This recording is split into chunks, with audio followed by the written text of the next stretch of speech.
Suzanne. Chicken joke! I'm Mrs. Cleaver. From Television City in Hollywood. Boy, the way Glenn Miller plays.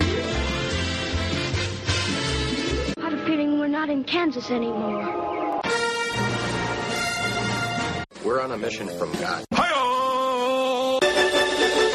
Run, Forrest, run! We can rebuild him. We have the technology. You had me at hello. Nanu. Baby, you're the great. I'm not going to be ignored. Here comes the judge. Go ahead. Make my day. I got nowhere else to go! Small cowbell. That Basha. There isn't anything wrong with that. You can't handle the truth. I'm not an actor, I'm a movie star! That's the story of my life. No respect. I don't get no respect at all. I'm the dude. I think this is the beginning of a beautiful friendship. And now for something completely different. There's no business like show business, like no business I know. Welcome to Where Hollywood Hides. This is podcast episode number 44. My name is Bob McCullough. And my name is Suzanne Herrera McCullough. Suzanne, today is a pretty special day. Tab Hunter. We're talking to one of Hollywood's all-time legends and a local Santa Barbara guy. And we've been dying to interview him, and it's going to be fun. And Tab is hot in the media right now. We'll learn all about that. He has a book. He has a documentary out. Anyway, we're going to talk to a guy who has had an incredible background and career, and I cannot wait to hear the secrets to his success. You know, today, I want to tell our audience before we get started, today's podcast is brought to you by Audible.com, where you can get a free audiobook download and a 30-day free membership at audibletrial.com/wherehollywoodhides.com. 200,000 different titles. That's a lot of books. You're not going to listen to all of them, but pick one that you just don't have time to read. Go to the website at wherehollywoodhides.com, click on the link, or just go to audibletrial.com/wherehollywoodhides.com. Pick up a free book. It's free. Or you can purchase one of our books, Where Hollywood Hides, Santa Barbara, Celebrities in Paradise. Where can you buy it? Amazon.com. Or on our website at wherehollywoodhides.com. That's right. Yeah, it's really the story of legendary celebrities in the Santa Barbara area. It's a fun read. You'll learn a lot about what it takes to succeed in Hollywood. You know, speaking about celebrities, I read a really interesting article about Lily Tomlin. Oh, I love Lily Tomlin. You know, it's been 45 years since she first came up with the character Ernestine. Remember Ernestine? Laugh-In, absolutely. Oh, Laugh-In. I didn't realize that character had started on Laugh-In. She was kind of an unknown, yeah. Well, now she is back, and she is hotter than hot. She's in that new Netflix series called Grace and Frankie with Jane Fonda. Oh, a fabulous show. You and I have watched it. It's a fun show. It's the perfect binge-watching show. It's about two women over 70. They are thrown into a circumstance. Kind of a very modern storyline. Right, yeah, right. Yeah. And they are fabulous and funny. It's hysterical. And what's even, to me, more entertaining than anything, you see guys like Sam Waterston and Martin Sheen, and they're funny. You don't think of dramatic actors as doing comedy very well, but these guys are great. It's comedic and dramatic at the same time. It's very interesting. Also, Lily Tomlin has a film debut at the LA Film Festival. The film that she's going to be in is called Grandma. She plays a poet, and she's traveling cross country with her granddaughter. Isn't that sweet? That's a great concept. And you know what's terrific, I think? People keep working. Nobody ever stops working. That's fantastic. Anyway, so if anybody gets a chance to see Grace and Frankie, I think you will get a kick out of it. So, Suzanne, Tab Hunter's background is incredible. This is a guy who got basically discovered and brought into the Hollywood studio system when it was just at the end of its era. And he wound up starring in movies like They Came to Cordura, The Pleasure of His Company. He was in a great movie that I loved, The Loved One, a very, very hysterical comedy. He also acted with huge, iconic actors like Lana Turner, Natalie Wood, Linda Darnell. I mean, the list pretty much goes on and on. Not to mention the directors he worked with, people like Stanley Donen and William Wellman. I mean, these are classic, iconic directors. And I think we're going to hear from a guy who is actually much more than just an actor. Well, he also had a recording career. That's right. The big hit, Young Love, that was huge. I'm not going to sing a few bars for you. Thank goodness. But, the guy has had an incredible career, and the guy continues to be an incredible force in the media. He's got this best-selling book back on the bestseller list, and a new documentary that I have a feeling could wind up being nominated in that category, the next Academy Awards. So here's Tab. Good morning. Well, we really appreciate your doing this. I Sure, know you that bet. I know that you are a professional interviewee. I don't know about that. Well, goodness knows you've had enough people ask you a lot of questions, and Well, I have over the years, certainly in my past life. absolutely. And unfortunately, we were trying to be creative, but we're going to probably ask you the same questions that you've answered. Well, we kind of come at it from a little bit different perspective, Tab. Both Suzanne and I have had fairly long Hollywood careers in the television industry. Suzanne's an actress, and I've been a writer-producer for a long time. So we kind of understand a little bit of what you've been through in terms of your career. I was almost famous, so, for whatever that's worth.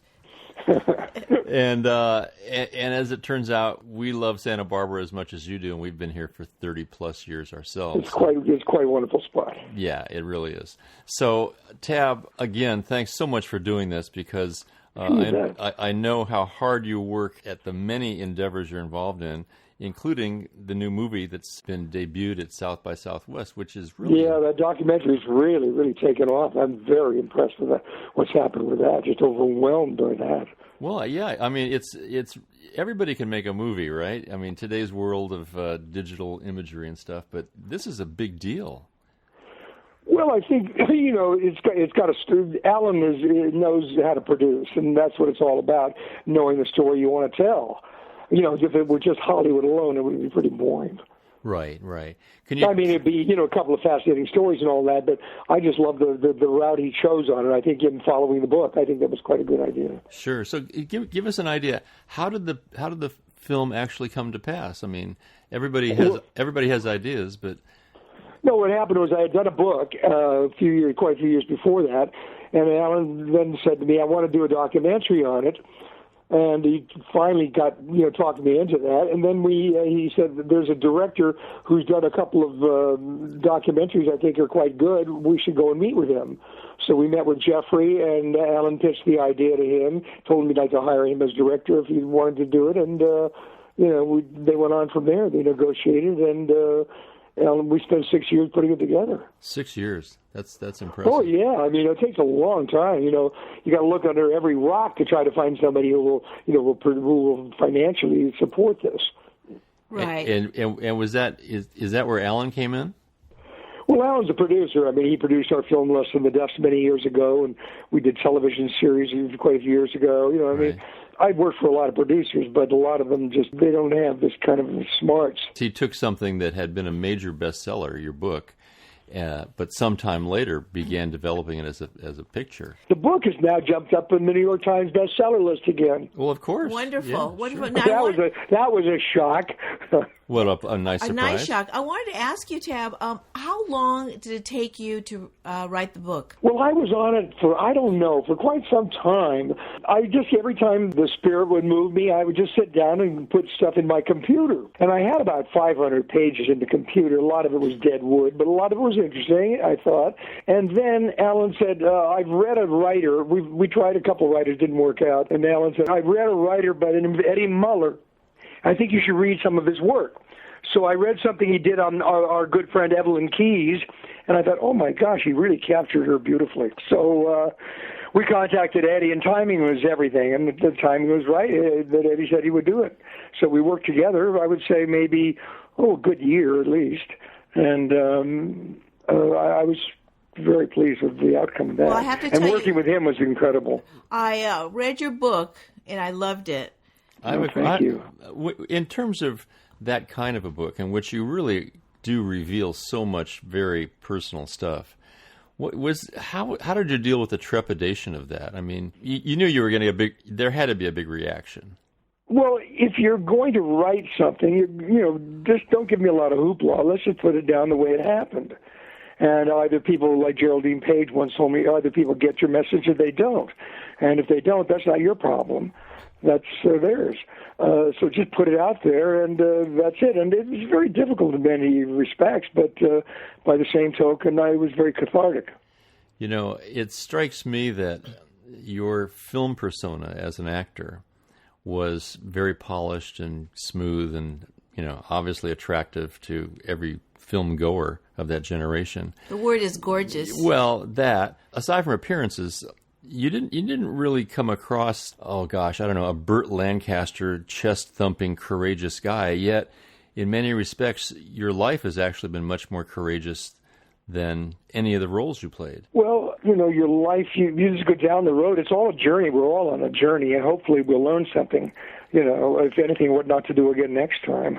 Right. But right. I do think the journey is an important one for all of us to remember about three very important things: our growth mentally, our growth physically, and number one, our growth spiritually. I think that's very, very major. Very well said. And also, one of the great things about getting a little older, I think, is we come to realize the important things in life, and we get more courage, I think. Yeah, truth is one of them. That's a very, very good thing that you just said, because, when we're younger, we think we're bulletproof. Oh, yeah. Everybody in the 20s is bulletproof. Well, speaking of our youth and kind of what sets us up for life, let's go into the Wayback Machine a little bit. For those of the audience, our listeners are worldwide, and many of them have not had the opportunity to read your book. Give us a little bit of an idea of where you came from. You were born, I think, in New York, right? Yeah, I was born in New York City, and I had an older brother, and it was very, I have no very, very slight recollections of that. I do remember my father was, what slight thoughts I have on that, he was abusive to my mother extremely. My mother left him and came to California, and we grew up here. And how old were you when you came to California? I was 2, my brother was 3, but I only have very, very slight recollections of not good things. Right. And where did you go to school here? Well, I went to a number of schools, but my mother always felt that what you learn, no one can take away from you. So you've got to, constantly work about developing and improving. So I went to private school. My mother worked 2 jobs to keep us. We went to St. John's Military Academy, and then we went to a parochial school called St. Paul's. Then I went to a public school, which was, kind of like a joke, because you don't learn anything there, I didn't think. Right. I was a bad student at Catholic school, but I was an A student at public school and didn't have to hardly crack a book. It just goes to show you, I think you've got to have a parent or parents that are really supportive and push you to do things, but so often the parents don't take the time to really become that involved with their children, or young people today just leave me alone, I have to do my own thing, which doesn't help that much. I thought in your book, it was really kind of odd for me as I was reading your book and how you described your mother. I ended up falling in love with her. I'm so glad to hear that, because she was, everyone who met her fell in love with her. She was a very strong, religious, old-fashioned woman. I really admired her, and she was such a good mother, and she did the best she could. A single woman in those days had to be very, very tough for her. Can you imagine? But she was so positive. Anytime she would meet people that had a negative thought in their mind, she would say, "Get rid of that. Don't think like that. That's not good." And she was a very strong woman, but she really could, lift you up mentally, and she was just an amazing person. Well, that's how I felt when I was reading about her. I'm so glad to hear that. But she was difficult at times, no question about that. But I think discipline's a very important thing. That people say, "Oh, you can't do that nowadays." You can't discipline your children. I don't believe that at all. Well, at least I can only go by the way we were raised. And I must tell you, you are clearly the product of some discipline, because you strike me as, well, we were very close friends with Mel Ferrer. Oh, yes, of course. And Mel was from an Eastern family, very erudite, very patrician. Yet you strike me as someone with the same sort of self-discipline and upbringing, because in many respects, you don't come off like an actor to me at all. Well, And that's a compliment, Tab. No, I do appreciate that because when you're thrown into the business, it's very, very difficult to find your legs, so to speak, and to find your comfort zone in when all that hoopla is happening around you. But one of the most important things is an expression that I just love about divorcing yourself from yourself. That's a major thing. So you're raised by a single mom. So you're a kid going to Catholic schools. Tell us where you go from there. I lied about my age and went in the Coast Guard, and I was in there. Then they found out I was underage, and I was discharged from there. Was that an escape from something? Were you looking? I just had wanderlust, And but the good thing about it was I had a very good friend that I'd met at the stable when I was a stable boy when I was very young, and Dick Clayton became my agent later on in life. But Dick Clayton I'd met at the stable, and he was an actor, and he did a play on Broadway. It was doing Hell's a Poppin' on Broadway with Olson and Johnson. And when I was back in Connecticut at the Coast Guard Training Center, I saw my first Broadway shows. So that was very interesting. I wondered how people could stand up there and create like that, so beautifully. And Dick Clayton had been a fairly well-known actor at that time, and then he became... Dick was a pretty good actor. Yeah, he gave Jane Withers her first screen kiss, and he did a few, parts here and there. But what he really excelled in is when he became an agent. I was his first client, but he had people like Jimmy Dean, Jane Fonda, Burt Reynolds, Angie Dickinson. You can just go on and on and on down the list. Well, everybody wanted him to handle him because he was such an honest and wonderful human being. Is he the one who brought you into the acting fold? Oh, absolutely. He's the one who planted the seed. He's the one who introduced me to my first agent, Henry Wilson. When Henry said, we've got to tab you something with a name, because Henry was always giving weird names to all of his clients. Henry Wilson is reputed to have been something of a Svengali, isn't he? Well, Henry was Henry. I mean, he accept people the way they are, So Henry said, we got to tab you something, and Dick Clayton said, well, he rides horses, hunters and jumpers. Why not tab hunter? Well, better than tab jumper. That's exactly what I always said. Really? So, but did you have the confidence? I mean, you come out. I had none whatsoever. Are you kidding? I was scared of my own shadow. Yeah, I mean, if somebody came up to me at that age and said, "Hey, do you want to be an actor? You really look great," I would have freaked out. Well, you're a kid. You go, what the heck? Let's try. Let's go. Let's go for it, my God. And you don't think about, those things. You have, you're, like I said, you're bulletproof. So or you think you are. They brought you into the studio system at that time? No, I had freelance for a while. Did some little freelance jobs here and there, and then eventually I tested for a film at Warner's and was under contract and did that. What did your mom think about this at the beginning? Well, people, I remember once I was, in the public eye and all that, I remember some PR people said, oh, Mr. Galeen, aren't you excited about your son being in films? My mother said, that's nice, but Walter's the intelligent one. Oh, that's great. I love that. That, to me, is one of my favorite remarks my mother ever made. Because I remember reading in your book that she did not like any frills. Nothing whatsoever. Exactly. So nothing for show was the word. That's right. And I would say nothing for show, and I went up in show business. You're right. Isn't that classic? She never was very comfortable with any of that, and was a good reminder to be aware of what's really important. That's right. Now, I know you were very, very close to your brother. Tell us a little. I was. Tell us a little bit about him and your relationship and what that was like. Well, he was supportive of me, and he was there for me because I was scared of my own shadow as a young man, and whatever he did, I wanted to do. It was wonderful, and he introduced me to the love of my life, which are horses. And you lost him during the Vietnam War. Yeah, he was killed in Vietnam. In Da Nang. Yeah. So tell me, you've loved horses. It sounds like almost all your life. What is it about horses? Well, I love the simplicity of it. I love these big animals that have a life of their own, and you have to try to communicate with them. We have our mouths, we can just talk, but with them we have to try to get into their thinking. It's just wonderful. And at one point in time, after Hollywood, didn't you move to Virginia? Was that it? I did have a farm in Virginia for a while, and I still go back there every year and every chance I get because I love it. I love it back there tremendously. It's horse country, and I have horse friends, and it's just very important for me. And it's not Hollywood, right? Oh, no, not at all. So tell us about the early roles you had, because I can't imagine the very first day you wind up on a major motion picture film set and the chaos that is always involved in that sort of a thing. The first set I ever visited was a set as a guest on the studio lot. But the first time I was ever there to work was doing a screen test with Linda Darnell for a terrible film we did called Island of Desire. And I was a nervous wreck, and she was wonderful. She pinched me and she said, "Relax, I'm good luck for newcomers." She was the best.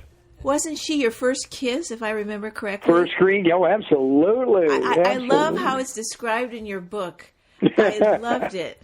And she is quite a bit older than you.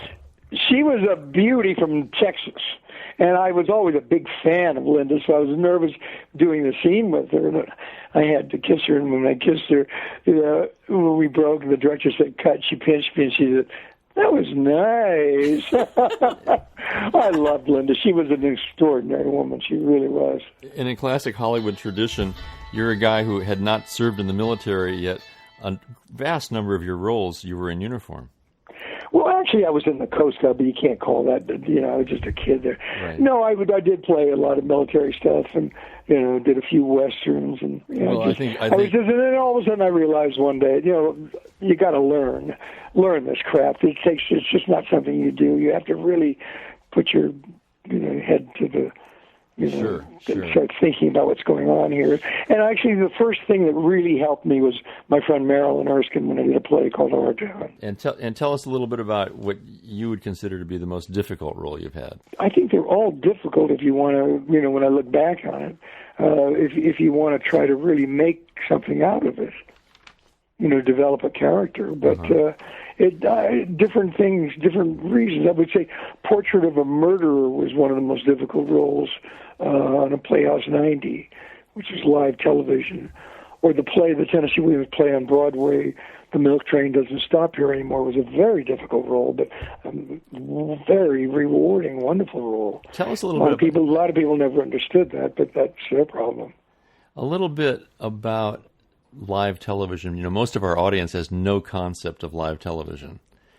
What was that? Well, live TV in the old days, they would do shows like Philco, Playhouse 90, Climax, all of the Studio One. Those shows where you did a drama for an hour, a different script every week, written by wonderful writers, using fabulous directors, and you were doing a show for 1 hour on live TV. There was no stop and go like filmmaking, or there's tomorrow night like if you're doing a play. It was just one shot, and it was very, very difficult. It was the worst ingredients of motion pictures and the theater rolled into one. Yeah, it's like really walking a tightrope, because every mistake is there forever. Yeah, but the important thing, the live TV produced some incredible shows that were made into major motion pictures. Oh yeah, films like Marty, Days of Wine and Roses. I mean, a number of very, very fine films. So you find yourself surrounded by real screen legends early on. One I noticed you worked with a number of times is Van Heflin. I loved Van. He was wonderful. Fabulous actor and a really decent human being. No, he was wonderful to work with, and particularly in Gunman's Walk. Yeah, he played your father in that, didn't he? Yeah, he was excellent. I don't know what's going on between you and this Klieg, but whatever it is, she must brew some mighty potent medicine. Come on, Ed, I'm taking you in. No, you're not, Harry. You haven't got enough sheriffs in this state to take a son of mine in. You get that through your head right now. Bob? Ellie. I want all of these men at the courthouse, and I want them armed. And those roles you were getting at that time, were those under the Warner's contract? No, that was on loan out to Columbia.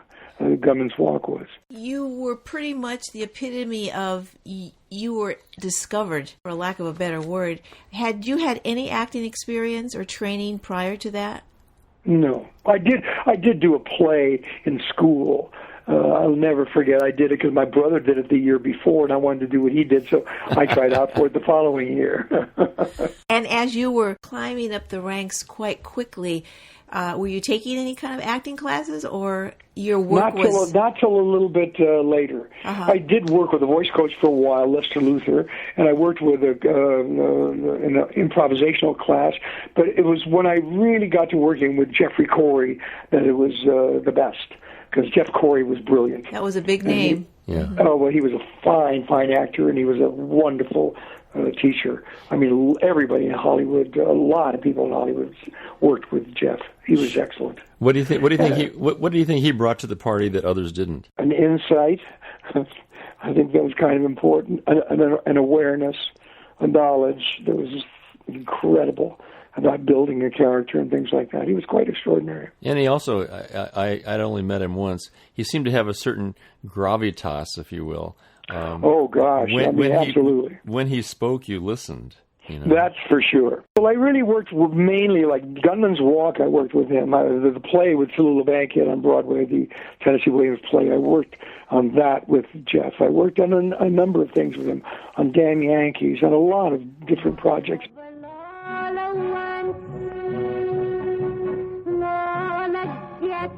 Would you like to take Lola someplace tonight? I sure would like to. You know what Mr. Van Buren would say? He'd say you lucky boy. No, he'd say it's lady likes to get to bed early. Any particular place? So we kind of jumping around here a little bit. I want to tie something down real quickly. The studio system as it existed in those days was really the dominant force in theatrical film. Tell us how they came to you, that contract was presented to you, what you thought of that at the time, and how it ultimately affected your career. Well, it was the end of the studio era. You know, the big stars were, years before, but it was just the end of Hollywood studio contracts was the time that Natalie and myself and, Bob Wagner at Fox and Tony Curtis and Piper Laurie at Universal. But it was wonderful. Merv Griffin presented a book to me, Leon Uris's novel, Battle Cry. He said, Tab, you'd be perfect for the role of Danny.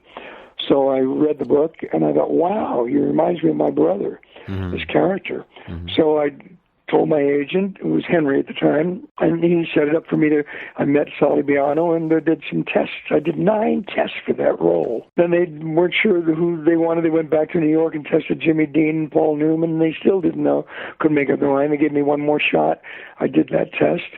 I thought I was terrible, and that's the one that got me the role.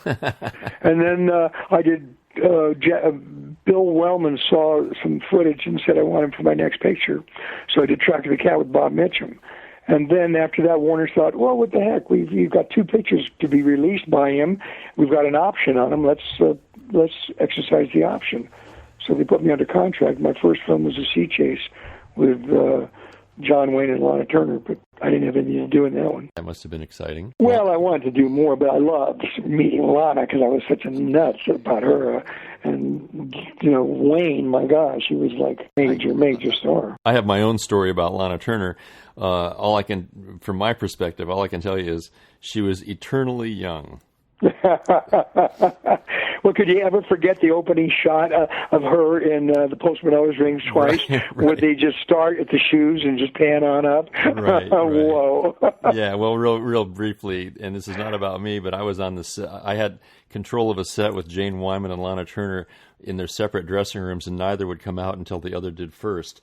And oh, really? That was high tension, I'll put it that way. Oh, well. Yeah, great fun. So working with William Wellman, that must have been incredible. He was great. Yeah, I love Bill Wellman. He was very, very good. Let's talk about Young Love, your singing career. How did that come about? Natalie Wood and I were in Chicago on a tour for a film we did called The Burning Hills. And Howard Miller was a big disc jockey there. And he said to me, did you ever think of recording? And I said, well, I used to sing in the choir, and I sing in the shower, but no. He said, how would you feel about recording? I said, well, I've always wanted to. I'd love to.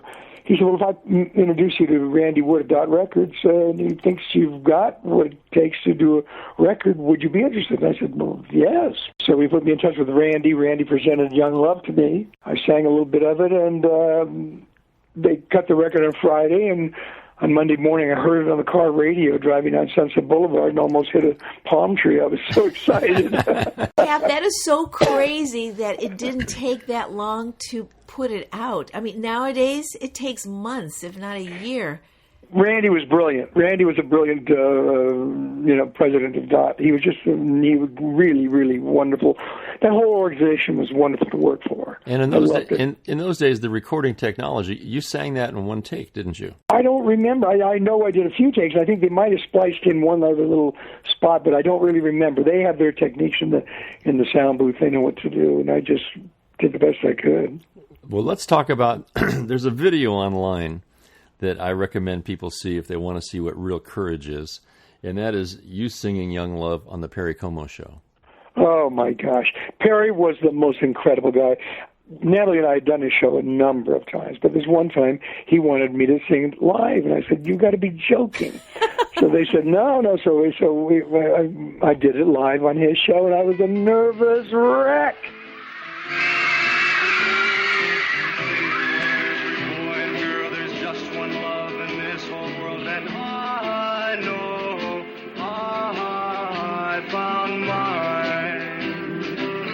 And I'll never forget when it ended, he walked out and he put his arm around me and he said, "No, that wasn't so bad, was it?"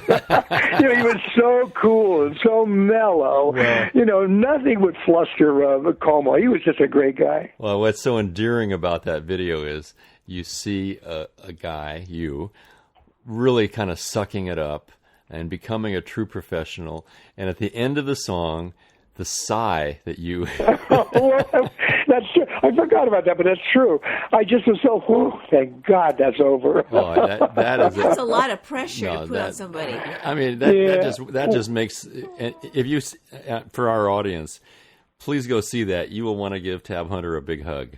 Oh, that's funny because I know exactly that feeling. I just do remember that. And little by little, I got used to singing, of course, in public, and did shows like Dinah Shore, Bad Boom.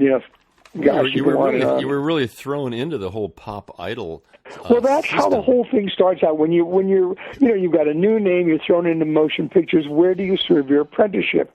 And I almost called my book "Product of Hollywood," but then I thought, no, that's not right. And Ellen came up with the idea of let's call it Tab Hunter Confidential. Product of Hollywood is good, but Confidential is better. Right. Well, I got to tell you, it's very funny. You said I was at the market here in Santa Barbara, and Julia Child was alive then, and she was in her wheelchair, and I used to see her there every Saturday. And she said, "Tab, come here.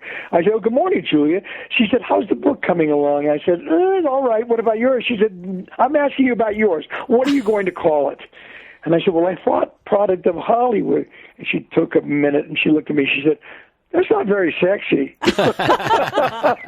I loved her. She was just a great gal. Yeah, coming from her. So you were really a product again of that machine that created Paul Peterson and Shelley Fabre as pop idols. Well, that's in the music. That's in the music world. But I was part of the machine that created Tony Curtis and Bob Wagner, and all of us. We had to learn our craft. Now, was there ever a point in your life of that 10 or 15 year span when you were just so hot and popular that you wanted to quit? I was never comfortable in that situation. You were so young. You were so young. There. I did, at one point, I did want to kind of go and move back to Virginia and work with horses because I just would have felt much more relaxed. It was a constant battle with myself. How can you be yourself or what you think is yourself when all this other stuff is being thrown at you? Yeah. I found it interesting in your book, you were dealing with your sexuality as well. And that must have been so overwhelming for you. Well, I never faced anything. I never faced up to things like that. I was brought up, if you're uncomfortable with something, push it from your mind. Nowadays, you're encouraged to get everything out, but in those days, I'm sure that worked for you. Well, I think it probably worked for a number of people. Right. I mean, your life is your life, and it's nobody else's business. I will give of myself to the point of where I say, no, that doesn't concern you. Now, I had read that one of the reasons why you decided to write your book was because you had heard that someone else was going to be writing your biography. Is that true? Well, that is true. Alan came up and he told me, he said, somebody else would be doing a book on you. I think you should do a book. I said, well, who'd want to read a book on Tab Hunter? He said, you'd be surprised. He said, I think you should do it. And I thought, you're right. Get it from the horse's mouth and not from some horse's ass after I'm dead and gone. I love that. Because every time people, after you're gone, people always write the real story, and how the hell do they know? They're just manufacturing a lot of that. Most of them are you question, I just don't think I don't think it's fair. No, I've often told Bob, sometimes after the demise of somebody quite famous or a celebrity type, and like you say, all these things come out about them, and I say to Bob, who is around to defend this, to say this is not true? You're absolutely right. You're absolutely right. And everybody accepts it. No, people do that. And also people don't, I don't know, I just think less is more. If you want to tell your story, tell it as it happened. And if people don't understand it, that's their problem, not yours. But often people are they're too quick to condemn and criticize. Well, I can hear your mother coming through this. Well, I look at things today and I think, where are the positive things in life? Good. I don't want to hear the negative things. Come on. Somewhere under the pile of crap, there's got to be a pony. Exactly. And you never, until you walk a mile in a man's shoes, you never know the real truth. Well, that's very true. Very true. Tell us real quickly, once you had been this major, major heartthrob star under the studio system, why did you want to get out of that contract? Well, it was the studio system was falling apart. The heads of the studios, those moguls were fabulous. They knew how to run the business, but the business was changing. Uh-huh. Live TV was coming in. They had to rid themselves of the theaters all over the world. People wanted the influence of European films, real people in real situations. They wanted there was a whole different change. Audiences were changing tremendously.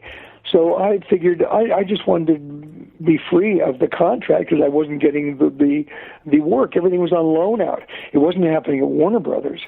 The best thing at Warner Brothers up to that point was probably Damn Yankees. But beyond that, they wanted me to do a television show. Like an idiot, I turned it down. It was a really good one. It was 77 Sunset Strip. Oh boy, you would have been perfect. Yeah. But that's all right. I went on to do Gunman's Walk at Columbia, or Pleasure of His Company with Fred Astaire and Debbie Reynolds at Paramount. And then when I bought out my contract, I thought, what am I going to do now? I did my television series, but that was not a good show at all. So just take a step back. So you just mentioned you bought out your contract. Are you telling me that you had to write Warner Brothers a check? I couldn't write a check for that amount. That's a lot of money in those days. Yeah. It's a lot of money in these days. But no, I gave him a percentage of everything I made until it was finally paid off. Oh my gosh, that's tough. Yeah. But I did a television series. That was a disaster. It was on opposite Ed Sullivan. Well, who's going to not watch Ed Sullivan on Sunday night, for gosh sakes?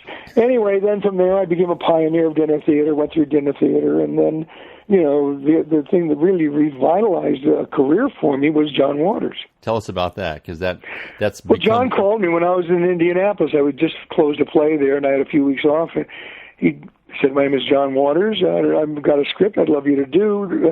And I said, oh, my God, I'm a big fan of yours. And he said, really? And I said, oh, yeah, I love Pink Flamingos and Mundo Trasho. Right. He said, well, read the script and get back to me. And I did. And he said, well, one thing, how would you feel about kissing a 350-pound transvestite? And I said, well, I'm sure I'd kiss a hell of a lot worse. And, and I loved it. It was one of the best experiences I ever had working with Divine. But I don't even know your name. It's Todd, honey. Todd? Todd tomorrow. Ooh, I got a date in the name. Reading my lips.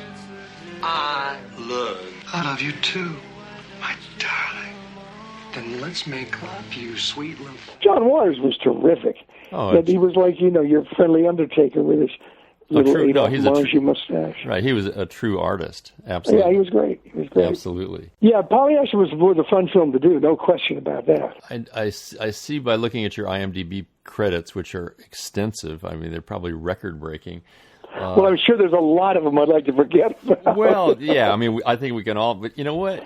It's called survival. It's exactly. I look at it this way. Any work is good work. You know, I really have to agree with you on that one, because people always say, why would an actress or why would an actor choose that role? Well, it's called survival, absolutely. Well, and also, when you take a role, you never really know how the film's going to work. Proof of that in your career is a picture that I haven't seen in a long time called Sweet Kill. And that was interesting. And Curtis Hansen's a pretty decent director and writer. Oh, he was wonderful. It was Curtis Hansen's first film. But then he was wonderful. And Tamara Asayev produced it.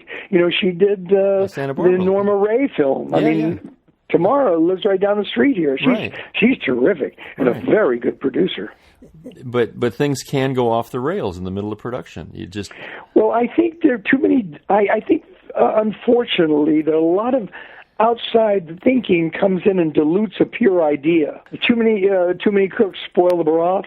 Right. Well, movies by committee are usually disasters. Right. Movies by committee. Exactly. That's a perfect way to put it. Speaking of Santa Barbara and neighbors, I'm just curious, how did you and Alan come to Santa Barbara? I used to come up here in the 50s and show horses, falling in love with Santa Barbara for years. And when I was living in Santa Fe, New Mexico, Alan called me there and he said, you know, this is difficult for me living here in Los Angeles trying to get our projects done, and you're sitting there riding horses, eating green chili and getting fat as a pig.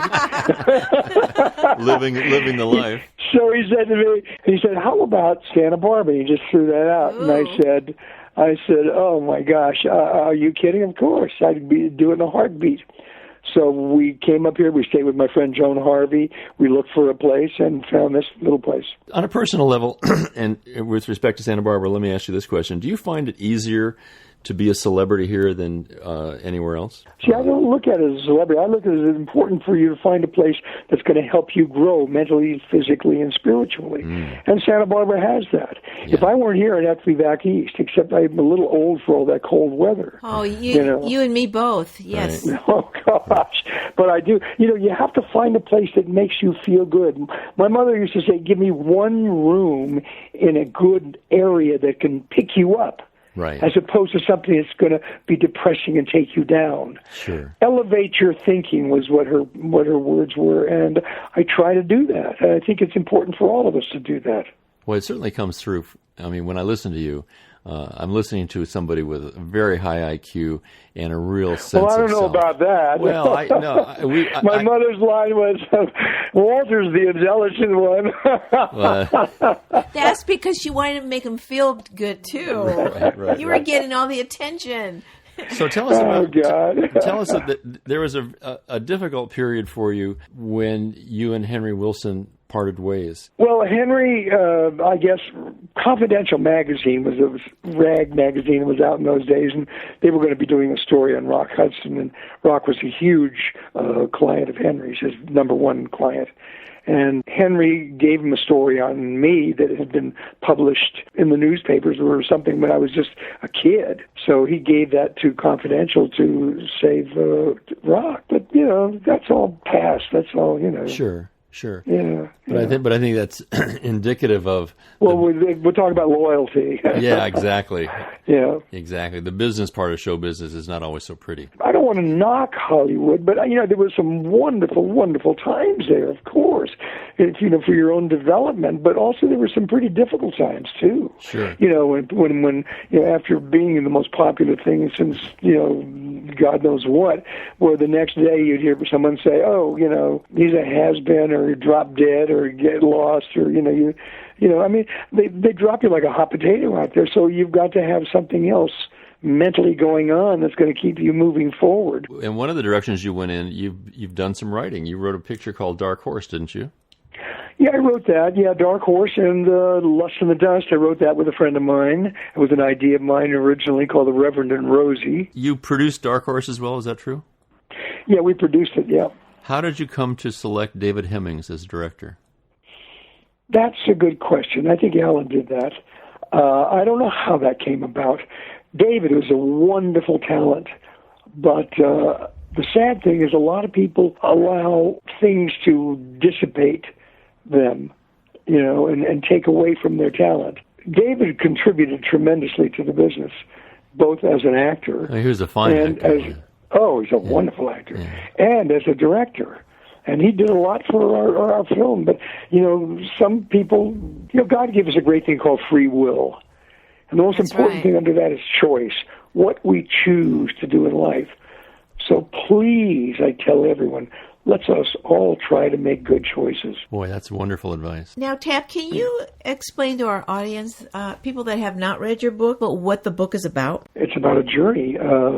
Everyone's on this journey, and every one of us has our own things we have to work out for ourselves. So make it a good one. Or try to. and we don't want to keep you much longer at all, but I do want to know what's going on with the movie right now, and what are the future plans for it? Well, we leave for Houston this weekend. We're going to a film festival there. Then there are a couple of other ones we have to do. It kicked off at South by Southwest in Austin, then we went to London, then we went to Toronto, Seattle, Los Angeles, San Diego, Dallas. I mean, we went to a lot of places, and it played a lot of places that we weren't able to go. In October, we'll be doing the East Coast with Connecticut, New York, Philadelphia, Washington, and then it opens theatrically in October and November. Wonderful. In New York and Washington, and all of the major cities on the West Coast, and the landmark theaters are going to distribute it. And I was very, very excited to hear that. Well, the word on the street, and we talked to a lot of people in Hollywood who are competitors of yours in the filmmaking business, is that you will be sitting at the Motion Picture Academy next award season.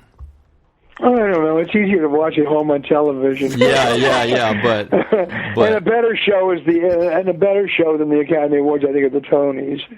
Yeah. So listen, I'm on my way to go to see my horse. I've got to do that. Tab, we can't thank you. But I thank you all very, very, very much. We can't thank you enough. We only wish that Cafe Luna was still open so we could thank you in person. Oh, isn't that a shame? The dogs loved it because you could take your dogs outside there. That was great. That's right. It ruined our month. It really did. Okay, thank you so much, Tab. It was a pleasure. Thank you. Right. You bet. Okay, be well. Bye-bye. Be well.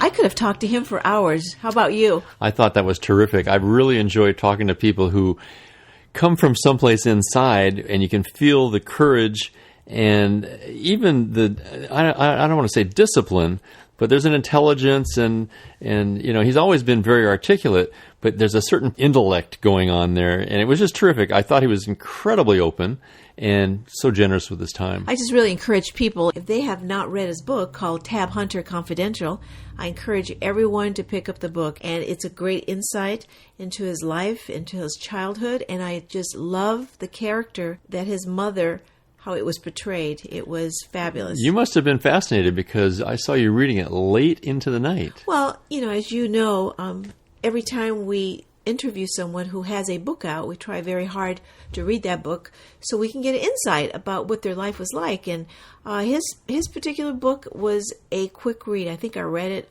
in one night. Good stuff. And he has this new movie out called Confidential that's making the festival circuit. I mean, he's flying around the country like crazy. He sounds very busy. I think it's going to be out in October. Yeah. Can't wait to see that one. And I just want to remind our growing audience of listeners to be sure to check out our website at wherehollywoodhides.com for show notes, photos, and the latest in showbiz news. And please click on to our Amazon banner to take you directly to the world's biggest online shopping mall. Whatever you're looking for, whether it's books to movies, pet supplies. School is starting, so school supplies. That's right. It's at Amazon.com, and the links at wherehollywoodhides.com are the quickest way to do your shopping. You'll be glad you did it, and so will we. So I have a real sincere question for you, a very personal question. What is that? Are you going to go to Amazon at wherehollywoodhides.com for my birthday present? Oh, yes. Happy birthday, Bob. You have a birthday this week. That's right. Please buy something on Amazon through our website. Will do. And here's the hard sell. Go to our website and take a look at Where Hollywood Hides Santa Barbara, Celebrities in Paradise. It's a hardcover, full-color book, and it details the careers of many of the celebrities who are really neighbors here in Santa Barbara. And soon to be in paperback book. Right. So we're pretty busy this summer, aren't we? Talk about summer. Has it not been hot? Yeah, it's incredible. Hot. I'm ready for things to change a little bit. We're so spoiled here, right? Yeah, we are. Anyway, thanks to Tab Hunter and Alan Glazer for making this happen. It was a wonderful conversation, and wish them all the best on the tour with the new movie. Another of our great sponsors you really should check out is 1-800-Flowers.com. Go to our... Oh, yes, flowers.com. That's a great idea. 1-800-Flowers.com has a banner on our website, and they are the preeminent floral delivery, really nationwide. Great value, great service. So this is Suzanne Herrera-McCullough. And Bob McCullough. And we'll see you at the movies. And today's music is provided by Chance McCullough. You can find more of his original soundtracks at chancemccullough.com.